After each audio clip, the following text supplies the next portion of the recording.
नमस्कार विद्यार्थी मित्रांनो, कौटिल्य आय एस अकॅडमी मध्ये आपलं स्वागत आहे. आता काय अभ्यास करायचा, कसा अभ्यास करायचा हा प्रश्न तुम्हाला नेमका तयार झाला असेल. पण सर तुम्ही कशाबद्दल बोलताय, बरोबर ना? आता बोलतो कशाबद्दल आहे तर समजून घ्या. आजच्या आपल्या टॉपिकचं नाव काय आहे ते. आजचा आपला जो टॉपिक आहे, जो महाराष्ट्र बोर्ड आणि NCERT हे जे पुस्तक आहे कशा पद्धतीने वाचायचे, बरोबर, वाचायचेच कसे आणि नेमकं यातलं काय काय वाचायचं हे तुम्हाला मी एकदम डिटेल मध्ये सांगणार आहे. तुम्ही व्यवस्थित लक्ष द्यायचं आहे. विषयाचं नाव बघा, नवीन पॅटर्न 2025 चा सिलेबस बदललेला आहे. राज्यसेवा मुख्यतः सिलेबस डिस्क्रिप्टिव्ह टाईप आलेला आहे, परंतु महाराष्ट्र बोर्ड असो किंवा NCERT असो, हे ऑब्जेक्टिव्हला डिस्क्रिप्टिव्हला वाचावे लागतात. आणि वाचताना आता ऑब्जेक्टिव्हला वाचताना तुम्हाला माहिती होतं की उदाहरणार्थ निलगिरी पर्वतामध्ये सर्वात उंच शिखर दोडा बेट्ट आहे. दोडा बेट्टाची उंची किती आहे? 1646, बरोबर ना? असा कळसुबाईची उंची आहे, पण निलगिरी पर्वतातील दोडा बेट्टाची उंची किती असा प्रश्न कधी विचारला तर किती आहे? 2637, बरोबर. दोडा बेट्टाची उंची ही दोडा बेट्टाची उंची आहे. अशा पद्धतीने प्रश्न. आता मी तुम्हाला 1646 ते कळसुबाई सांगितली, ते महाराष्ट्राची सांगितली, परंतु निलगिरी पर्वताचं तिथे उदाहरण दिलं. इथे प्रश्न वाचताना निलगिरी पर्वताबद्दल तुम्हाला प्रॉपर माहिती पाहिजे. निलगिरी, तिथलं बिलगिरी हत्तींचं सर्वात मोठं ठिकाण, तिथे तोडा आदिवासी जमात, हे बाकीचे जे बॅकग्राऊंड आहे हे तुम्हाला प्रॉपर माहिती पाहिजे. आणि ते महाराष्ट्र बोर्ड आणि NCERT मध्ये दिलेलं आहे. आपण आता भूगोल या विषयासाठी भूगोलाचा अभ्यास करणार आहोत ना. भूगोल या विषयासाठी NCERT आणि महाराष्ट्र बोर्ड, UPSC आणि MPSC मुख्य परीक्षेचा अभ्यास कशा पद्धतीने होईल यासाठी आपण कशा पद्धतीने वाचायचं आहे ते लेक्चर आपण आता बघणार आहोत. चला सुरुवात करू. पुढे बघायचं आहे, पुस्तकाचा अभ्यास करताना योग्य पद्धत वापरली पाहिजे, बरोबर ना सर? ती काय योग्य पद्धत आहे? आता UPSC असो, MPSC असो किंवा इतर स्पर्धा परीक्षा असो, मोठा तुम्हाला फायदा होतो. भूगोल हा विज्ञान आणि कला हा दोन्हींचा विषय आहे. हे समजून घेण्यासाठी योग्य पद्धत महत्वाचे आहे. आता आपण काय वाचायचं, नेमकं कसे वाचायचे बघा. NCERT आणि महाराष्ट्र बोर्ड कशी वाचावी, वाचनाचा योग्य क्रम. आता वाचनाचा योग्य क्रम, NCERT चे पुस्तक वाचताना, हे NCERT पुस्तक वाचताना किती ते किती वाचायचे? 6वी ते 12वी वाचायचे आहे. तर महाराष्ट्र बोर्ड पण वाचताना किती वाचायचे आहे? 6वी ते 12वी हे पुस्तक वाचायचे आहे. NCERT आणि महाराष्ट्र बोर्ड, बरोबर. UPSC आणि किंवा MPSC साठी असेल तर 9वी ते 12वीचे पुस्तक अत्यंत महत्वाचे आहे. आता सर याचा अर्थ असा का 6वी ते 8वीचे पुस्तक वाचायचे नाही का? हो, वाचायचे आहे. कारण का? त्या म्हणून जिओग्राफीचा, भूगोलाचा मूलभूत पाया आहे. हा पाया पक्का होतो. आता पाया पक्का कसा होतो? तुम्ही ज्या वेळेस मोठमोठे पुस्तक वाचतात, ज्या वेळेस प्रिलिमचा अभ्यास करतात, मुख्यचा अभ्यास करतात, किंवा ज्या मुलांचा जिओग्राफी ऑप्शनल आहे, ऑप्शनलचा अभ्यास करतात, तुम्हाला कन्सेप्ट क्लिअर पाहिजे, संकल्पना क्लिअर पाहिजे. कारण कुठेही जाताना तुम्ही आमच्याकडे कधी आलता, आम्ही तुम्हाला सांगू की पहिल्यांदा महाराष्ट्र बोर्ड NCERT पुस्तकं वाचा, किंवा आमच्याकडे आम्ही जे कौटिल्य IAS अकॅडमीने जे महाराष्ट्र बोर्ड किंवा NCERT चे मराठी म्हणून पुस्तक केले आहे. म्हणजे आमची जे पुस्तक आहे मराठीमध्ये आहे, हिंदीमध्ये आहे, इंग्रजीमध्ये आहे, तिन्ही लँग्वेज मध्ये पुस्तक आले मित्रांनो. प्लस जो डिस्क्रिप्टिव्हचा अभ्यासक्रम आहे, प्रॉपर रोडमॅप केलेला आहे. मी युट्यूबवर बघून घ्या, कौटिल्य IAS अकॅडमीच्या युट्यूबवर टाकलेला आहे रोडमॅप कशा पद्धतीचा आहे. तर यामध्ये ही पुस्तकं पण आम्ही मराठीमधून केलेले आहे. आणि मराठीमध्ये प्रॉपर तुम्हाला एक NCERT जिस्ट नावाचं पुस्तक तुम्हाला भेटून जाईल. चला आता भूगोलाचा मूलभूत पाया कितीच्या पुस्तकांमधून कव्हर होतो? किती सांगितले मी तुम्हाला? 6वी आणि 8वीच्या पुस्तकांमधून पाया कव्हर होतो. त्यामध्ये मुख्य संकल्पना कशा कशाच्या आहे? पृथ्वीची संरचना कशी आहे, हवामान कशा पद्धतीचे आहे, नकाशा वाचन कसं आहे. हे जे नकाशा वाचन कसं आहे, या नकाशा वाचनवर मी तुम्हाला एक लेक्चर घेणार आहे. नेमकं नकाशाचा अभ्यास कुठून करायचा, नकाशा वाचन कसं करायचं, म्हणजे एकदम छोटे छोटे जे पॉइंट आहे ते आपण युट्यूबवर घेऊ. युट्यूबवर घेण्याचं एकच कारण आहे, तुम्ही अभ्यासाला सुरुवात केलेली आहे, तुम्हाला डिस्क्रिप्टिव्हचा अभ्यास करायचा आहे, त्यामुळे ही युट्यूबवर घेत आहे. आणि आपल्या ज्या बॅचेस आहे, पूर्णच्या पूर्ण बॅचेस, बरं, आपल्या पूर्णच्या पूर्ण बॅचेस कौटिल्य IAS अकॅडमीचा आपला जो ऍप आहे, त्या ऍपवर तुम्हाला पूर्ण बॅचेस भेटून जातील. बघा आता पुढे बघू. आता आपण खंडा किंवा महासागर. यातली मुख्य संकल्पना 6वीच्या 8वीच्या पुस्तकांमध्ये दिलेली आहे. मुलांना ते वाटतं सर खंड किंवा महासागराची संकल्पना, खंड म्हणजे काय, महासागर. भरपूर मुलं अशी असतात त्यांना सरोवर म्हणजे काय, सरोवर हे समजत नाही, समुद्र म्हणजे काय हे समजत नाही, महासागर म्हणजे काय हे समजत नाही, महासागर. कारण या गोष्टी तुम्हाला समजल्या पाहिजे. खंड, देश, प्रदेश हे सर्वचे सर्व भाग मी तुम्हाला प्रॉपर समजावून सांगणार आहे. आता मी फक्त तुम्हाला इथे इतकं सांगत आहे की 6वीच्या 8वीच्या पुस्तकामधून नेमकं काय वाचायचं. इथे भारतीय उपखंड आहे, कसे वाचायचे आहे, तक्ते आणि आकृत्या समजून घ्यायच्या, आपल्याला प्रॉपर तक्ते समजून घ्यायचे, आकृत्याही समजून घ्यायच्या आहे. महत्वाचे जे ठिकाणे आहे, ठिकाणांचे नावे असो, बरं इथे बघा महत्वाच्या ठिकाणांचे नावं असो, पर्वत असो, नद्या असो, वाळवंटे असो, नकाशात स्थान दाखवायचे आहे. प्रॉपर नकाशामधले स्थान तुम्हाला समजले पाहिजे आणि तुमच्या संकल्पना कशा पद्धतीने स्पष्ट होतील या पण तुम्हाला कळायला पाहिजे. ज्यावेळेस तुम्हाला संकल्पना स्पष्ट होतील त्यावेळेस पुढचा अभ्यास करताना तुम्हाला चांगलं वाटेल. इयत्ता 9वी ते 10वीचा अभ्यास करताना भारताच्या भूगोलाबद्दल दिलेला आहे. बरोबर, भारताच्या भूगोलाबद्दल 9वी ते 10वीचा अभ्यास दिलेला आहे. यामध्ये एनसीईआरटी आणि महाराष्ट्र बोर्डाची तुलना केलेली आहे. मुख्य संकल्पना भारताची भौगोलिक रचना आहे, नद्यांचे स्वरूप आहे, हवामान आहे, नैसर्गिक साधन संपत्ती आहे, शेती आहे, औद्योगिक भूगोल आहे. हे कसे वाचावे, नकाशा आणि आकृतींचा अभ्यास या म्हणून करायचा आहे. परत शेती आणि पर्यावरण विषयक मुद्द्यांचा प्रश्न यावर तयार करायचा आहे. केस स्टडी लक्षात ठेवायचा आहे, नाहीतर मुलं वाचायला सुरुवात करतात आणि केस स्टडी लक्षात ठेवत नाही, त्यामुळे लक्षात राहत नाही. या सर्वचा सर्व जो अभ्यास दिलेला आहे 9वी ते 10वीच्या पुस्तकांमध्ये हा प्रॉपर अभ्यास दिलेला आहे. बरोबर, मी तुम्हाला दोघांची तुलना करून सांगत आहे, एनसीईआरटी आणि महाराष्ट्र बोर्ड पण. बरोबर, पुढे 11वी 12वीचे पुस्तक आहे. हे बघा 11वी 12वीचे युपीएससी आणि एमपीएससी साठी अत्यंत महत्वाचे आहे. त्यातल्या त्यात हे जे 11वीचं जे पुस्तक आहे, हे 11वीचं फंडामेंटल ऑफ फिजिकल जिओग्राफी, भौतिक भूगोल आणि इंडिया फिजिकल इन्व्हायरमेंट, भारताचा भौगोलिक पर्यावरण, हे पुस्तक अत्यंत महत्वाचं आहे. हे पुस्तक इतकं महत्वाचं आहे, युपीएससी पूर्व असो किंवा युपीएससी मुख्य असो, राज्यसेवा पूर्व मुख्य, या पुस्तकांमधून क्वेश्चन विचारले जातात. हे पुस्तक मी तुम्हाला डिटेल मध्ये शिकवणार आहे. या पुस्तकांमधून प्रॉपर कन्सेप्ट क्लिअर होतात, सर्व कन्सेप्ट तुमच्या क्लिअर होतात, म्हणजे एकही कन्सेप्ट राहत नाही की. आणि ज्या काही क्लिअर नाही होणार त्या मला तुम्ही कॉल करू शकतात, कौटिल्य आयएस अकॅडमी मध्ये तुम्ही कॉल करू शकतात. मित्रांनो, आपल्या 2 शाखा आहे, एक सदाशिव पेठेत आहे आणि दुसरी जी शाखा आहे ही हडपसरला आहे. सचिन बोर्डे सर हे डायरेक्टर आहे आणि मल्लिका मिश्रा मॅडम को डायरेक्टर आहे. तुम्हाला मी फोन नंबर पण सांगेल, त्या फोन नंबरवर कॉल करायचा आहे. जे मुलं सदाशिव पेठेत राहत असतील त्यांनी भरतनाट्यमच्या समोर बरोबर कौटिल्य आयएस अकॅडमी आहे, तिथे यायचं आहे आणि क्लासला भेट द्यायची आहे. रोड मॅप मी घेतलेला आहे. पहिल्यांदा तुम्ही रोड मॅपचं लेक्चर बघा आणि नंतर हे लेक्चर बघायचं आहे. कारण रोड मॅप मध्ये तुम्हाला योग्य दिशा दाखवलेली आहे, नेमकं कशा पद्धतीने अभ्यास करायचा आहे, नेमकं एक्झाम पद्धती कशा पद्धतीची आहे, त्यामध्ये कोणकोणत्या पोस्ट आहे, हे सर्व मी रोड मॅप मध्ये दिलेलं आहे. हा कौटिल्य आयएस अकॅडमीचा रोड मॅप आहे, सचिन सरांनी प्रॉपर मांडलेला आहे रोड मॅप मध्ये.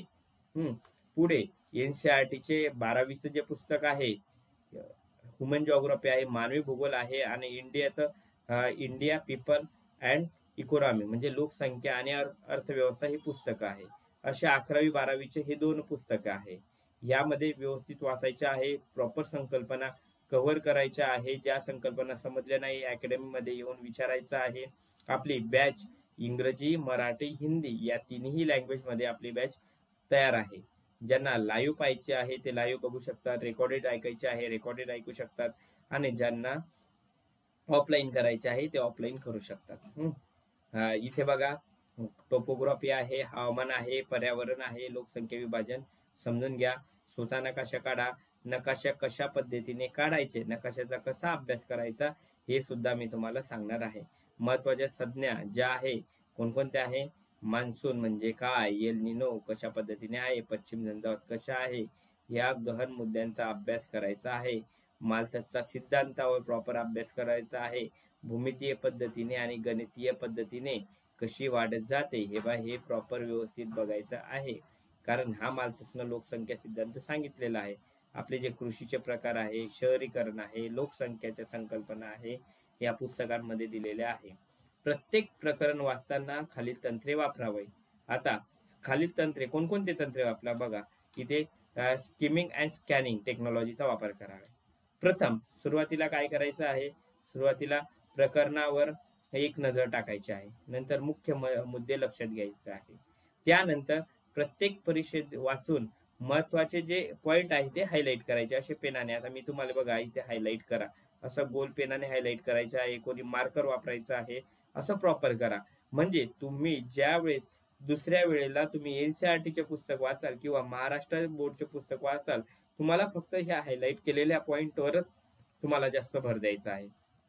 बाकीची जी माहिती आहे ती गाळून टाकायची आहे, लक्षात ठेवायचं आहे. म्हणून हायलाइट करायचे पॉइंट आहे. नकाशा आणि आकृतींचा वापर करायचा आहे. भूगोल हा नकाशा शिवाय अपूर्ण आहे. तुम्हाला भारताचा भूगोल म्हटल्यावर तुम्हाला भारत हा समजला पाहिजे, बरोबर ना.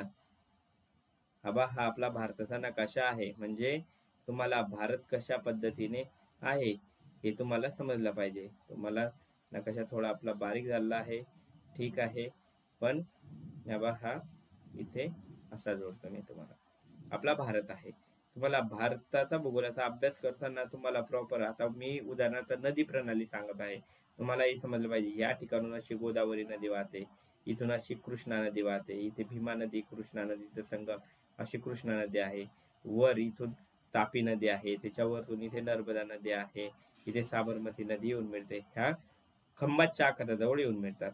पुढे इथे गंगा नदी अशी अशी गंगा नदी अशी वाहते ते, आणि अशी ते बंगालच्या उपसागरामध्ये जाते. इथून अशी ब्रह्मपुत्रा नदी येते, अशी ब्रह्मपुत्रा नदी वाहत तिथे वर अशी कुठली नदी आहे, सिंधू नदी आहे. म्हणजे मी तुम्हाला फक्त एक डेमो दाखवलेला आहे. असे तुम्हाला नकाशे प्रॉपर लक्षात ठेवायचे आहे. कारण ज्या मुलांना नकाशे येतात त्यांचं उत्तर लिहिताना मी तुम्हाला हे पण लेक्चर घेणार, उत्तर नेमकं लिहायचे कसे, उत्तर लिहिताना कोणकोणत्या बाबी आहे, नकाशाचा वापर उत्तरामध्ये कशा पद्धतीने करायचा आहे हे सुद्धा. म्हणून इथे ह्या पुस्तकांमधून तुम्ही प्रॉपर नकाशे समजून घ्यायचे आहे, व्यवस्थित लक्षात ठेवायचे आहे, संकल्पना प्रॉपर समजून घ्यायच्या आहे, त्या प्रॉपर लक्षात ठेवायच्या आहे, त्यावर व्यवस्थित अंडरलाईन करायचे आहे, मार्करने असं मार्करने गिरवून ठेवायचं आहे. प्रत्येक प्रकरणातील महत्वाचे नकाशे, जे नकाशे असेल, आकृत्या असेल, समजून घेऊन हे स्वतःच्या हाताने काढायचे आहेत, जसे येतील तसे. आता मी बघा तुम्हाला इथे नदी प्रणालीचा मॅप काढून दाखवला.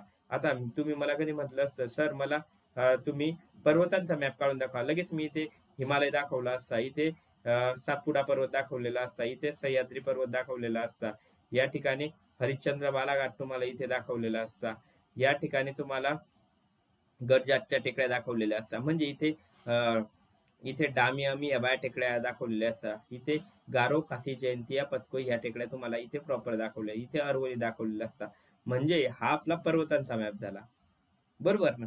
असा एक एक तुम्हाला या सर्वेचे सर्व मॅप हाताने जमले पाहिजे. तुम्हाला मॅप जमत नसेल तर मी तुम्हाला सांगणारच आहे, प्रॉपर शिकवणारच आहे. कौटिल्य अकॅडमी मध्ये प्रत्येकाने यायचं आहे, मी तुम्हाला सांगेल तिथे. यामध्ये विशेष बघा, भारतातील जे हवामान आहे, भारतातील हवामान आहे, नैसर्गिक साधन संपत्ती आहे, शेतीचे प्रकार आहे, उद्योगाचे स्थान आहे, हे सर्वचे सर्व नकाशांमध्ये दाखवायचे आहे, प्रॉपर नकाशांमध्ये दाखवायचे आहे.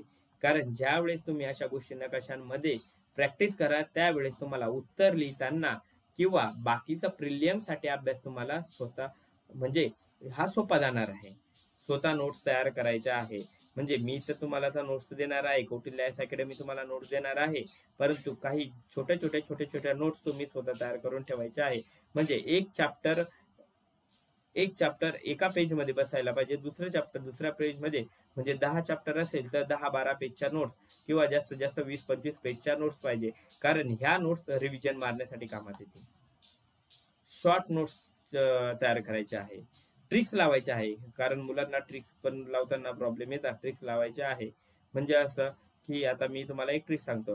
हे बघा, ना सा ता सा गो ह भी म कृष्णा. आता ही जी ट्रिक्स आहे प्रिलियम साठी मुख्यसाठी महत्वाची आहे. इथे बघा, वर बघा, विंध्य इथे बघा विंध्य पर्वत आहे, इथे नर्मदा नदी आहे, इथे सातपुडा पर्वत आहे, इथे तापी नदी आहे, इथे सातमाळा अजिंठा डोंगर रांगा आहे, इथे गोदावरी नदी आहे, इथे हरिश्चंद्र बालाघाट आहे, इथे भीमा नदी आहे, इथे शंभू महादेव डोंगर रांगा आहे आणि इथे कृष्णा नदी आहे. म्हणजे प्रिलियमला क्वेश्चन विचारताना आपला प्रिलियमचा पण कव्हर होईल आणि मेन्सला प्रश्न विचारताना आपला नकाशा व्यवस्थित असेल, नकाशा रीड व्यवस्थित असेल तर हा प्रॉपर आपल्याला पठारे भागावरचा हा प्रॉपर आपल्याला नकाशामध्ये प्रॉपर दाखवता येईल. म्हणजे ट्रिक्स पण तुमच्या पाहिजे, व्यवस्थित नोट्स तयार केल्या पाहिजे. UPSC किंवा MPSC साठी प्रिलियम मेन साठी दोन्ही दृष्टिकोनातून हे पॉइंट महत्वाचे आहे. उत्तर लेखनाचा सराव करायचा आहे. म्हणजे सराव करताना कसा सराव करायचा, आमच्याकडे प्रश्न नाही, हा प्रश्न प्रत्येक मुलाच्या दिमागात असतो. सर डेमो प्रश्न कुठे आहे? मित्रांनो, NCERTच्या पुस्तकाच्या शेवटी प्रश्नांची उत्तरे लिहा. बरोबर ना? जे जे प्रश्न दिलेले आहे NCERTचं चॅप्टर झाल्यानंतर त्या प्रश्नांची उत्तरं लिहून बघायचे आहे. उत्तर आपल्याला लिहिता येत आहे का? नाही लिहिता येत नसेल तर विचारायचं आहे, कॉल करायचा आहे, भेटायचं आहे. बरोबर ना? किंवा प्रॉपर गायडन्स साठी कौटिल्य आयएस तुमच्या मदतीसाठी आहे. बघा, मागील MPSC आणि UPSC चे, आता आपले MPSC ची पहिलीच परीक्षा आहे, त्यामुळे UPSC चे जे जे मुख्यचे पेपर झाले आहे ते पेपर जे मुलं मराठीत तयार म्हणजे मराठीमध्ये आहे त्यांनी मराठीमधून ते उत्तर लिहायचे आहे किंवा मराठीत ते प्रश्न तयार करून घ्यायचे आहे. तुमच्याकडे नसेल तर कौटिल्य आयएसचं एक बुक आहे, सराव प्रश्न उत्तरे म्हणून, ते पुस्तक तुम्ही विकत घ्या किंवा कौटिल्य आयएस मध्ये येऊन घ्या, तुम्हाला तिथे समजून जाईल. दीर्घ उत्तर लिहिण्याचा सराव करा. उत्तर पण लिहिताना 250 ते 300 शब्दांमध्ये आपलं उत्तर यायला पाहिजे. बरोबर, नाही तर घेतलंय उत्तर लिहितोय माझं 100 शब्दांमध्ये झालं, 150 शब्दांमध्ये कच झालं तर 10 मार्क होतील, तर 250 शब्दांमध्ये कच झालं तर 12 ते 15 मार्क तुम्हाला भेटतील. अशा पद्धतीने तुम्ही 12 मार्कांचा तुम्ही सराव करू शकतात. महाराष्ट्र बोर्ड आणि NCERT पुस्तकांची तुलना. आता तुलना कशी करायची बघा, दोन्ही पुस्तक महत्वाचे आहे की सर हे पुस्तक महत्वाचे आहे, हे नाही, तसं नाही. दोन्ही महाराष्ट्र बोर्ड असो किंवा NCERT असो, दोन्ही महत्वाचे पुस्तक आहे. राष्ट्रीय आंतरराष्ट्रीय संदर्भ हे कशामध्ये दिलेलं आहे, हे NCERT मध्ये तुम्हाला समजून जाईल. आंतरराष्ट्रीय किंवा राष्ट्रीय संबंध आणि राज्यांसंबंधीचा जो संबंध आहे, म्हणजे महाराष्ट्राचा, आता आपला हा महाराष्ट्राचा नकाशा आहे, बरोबर, आपला हा महाराष्ट्राचा नकाशा आहे, राज्यांसंबंधीचा संबंध तुम्हाला इथे समजून जाईल. निष्कर्ष बघा, NCERT आणि महाराष्ट्र बोर्डचा पक्का पाया करा. NCERT मधून राष्ट्रीय आंतरराष्ट्रीय संबंध घ्या, महाराष्ट्र बोर्ड मधून राज्यांचा संबंध घ्या, नकाशा आणि आकृत्यांचा सराव करा, स्वतःच्या नोट्स तयार करा आणि UPSC MPSC च्या मागील वर्षाच्या प्रश्नांचा सराव करा. आपला हा, आता माझं जे शिक्षण, माझं नाव आहे प्राध्यापक Rakesh Ghuge sir. Set net झालेला आहे, नेट पण मी PhD क्वालिफाय आहे आणि आता सुद्धा मी PhD चा इंटरव्ह्यू दिलेला आहे. काही दिवसांमध्ये PhD पण माझी चालू होणार आहे. राज्यसेवा मुख्य दिलेले आहे, UPSC चा अभ्यास केलेला आहे. तुम्हाला एक एक मुद्दा मी प्रॉपर सांगणार आहे. सध्या कौटिल्य आयएस मध्ये आहे आणि इथेच आहे सध्या, त्यामुळे तुम्ही माझे लेक्चर ह्या YouTube चॅनलवर कौटिल्य आयएस अकॅडमी तुम्ही असं सर्च करायचं आहे. तुम्हाला लेक्चर आवडला असेल तर तुम्ही सबस्क्राईब करू शकतात आणि बाकीचे पण तुम्हाला असे एक एक तुम्ही कमेंट मध्ये टाकायचे, सर मला हा मुद्दा समजलेला नाही, सर आम्हाला या मुद्द्यांचा अभ्यास कशा पद्धतीने करायचा आहे, हे आम्ही YouTube वर लेक्चर घेणार आहे. तिथून बॅच तर आमची कंप्लीट राहणारच आहे आणि बॅच मध्ये हा एकच उद्देश राहील, तुमचा रिझल्ट कसा येईल हा उद्देश राहील आणि रिझल्ट आलाच पाहिजे 100%. धन्यवाद मित्रांनो, भेटू आपण पुढच्या वेळेस.